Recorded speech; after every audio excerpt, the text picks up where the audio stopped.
So it's Friday, so it's time for Poets. Some of us know that as Push Off Early, tomorrow's Saturday, but in this context it's the perioperative enhancement team. Inspired by Dr. Sol Aronson and the team at Duke, a selection of clips to get us thinking about the next steps in providing world-class perioperative care. You'll find the full lectures in our back catalogue, or join us at the upcoming perioperative practicum for expert discussions, business case tips and hands-on workshops. Go to www.ebpom.org and look for our international programme of perioperative practicums. Top Bed Talk. Okay, so bringing it back to the clinical scenario, what we were discussing today, you were presenting, we were looking at some great technology that can help us to stop this happening, is around the time of surgery, it's easy to get cold. Completely, yeah. It's easy to get cold. First, when you just come into hospital, because you become a passive, patients become very passive. Yep. And you're just sitting around, you're in an air-conditioned environment, you can get cold, and certainly peripheries can get cold very quickly. And anyone who's been a patient or even been in for tests will know it's quite hard actually to get enough thermal things. Everyone else is thinking about themselves in the environment who's working there, and the patients are often stripped off and barefooted or whatever it is and actually getting cold quite quickly, and that's not good for you, is it? You're not suggesting that's therapeutic? That's not good for you. Again, you do not want to become hypothermic. You become cold. And the other problem with that, though, of course, is this business of core peripheral redistribution, because the majority of cold, why patients get cold really in the first 30 minutes after the induction of anaesthesia is redistribution of heat from a warm periphery, from a warm core to a cold periphery. So it all equilibrates throughout the body. Okay, so I'm at normal temperature in the majority of my body in the centre, but the edges have cooled off.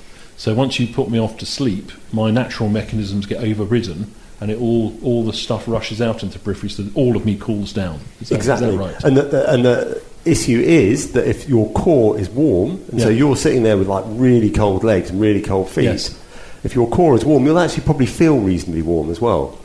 So therefore, I think part of what you're suggesting earlier is a lot of effort should be put into keeping people's peripheries warm before we put them off to sleep. Yes, I think that's it, and that's the thing about pre-warming. So the total body heat content is maximal, I suppose. So we've spent for the last, as long as I can remember, I suppose it started 15, 20 years ago, we put a lot of effort into warming people when they're asleep on the table.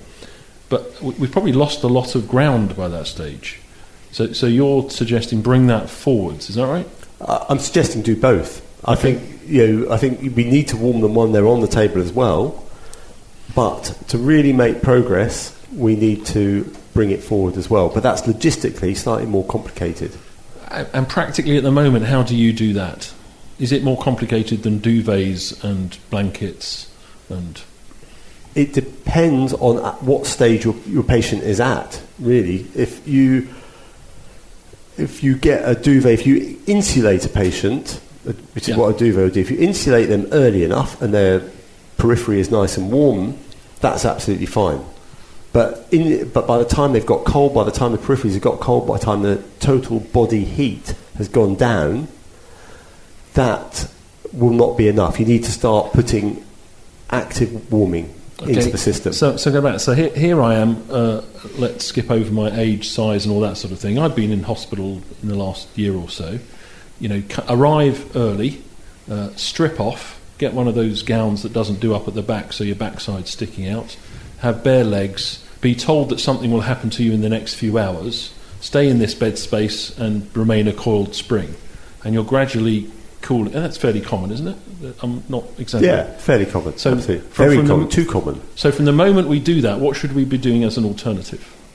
I think there are two ways, two approaches. One is you can put active warming, so active external warming, which is, I think the most practical way of doing that currently are these self-warming blankets. The Easy Warm is the most common one. And then you put one of these, you crack them open, some iron oxide reacts with the air and they generate heat, and a very specific reaction. It will generate heat to about 38, 40 degrees. You put that around you and that will give you active warming and insulation.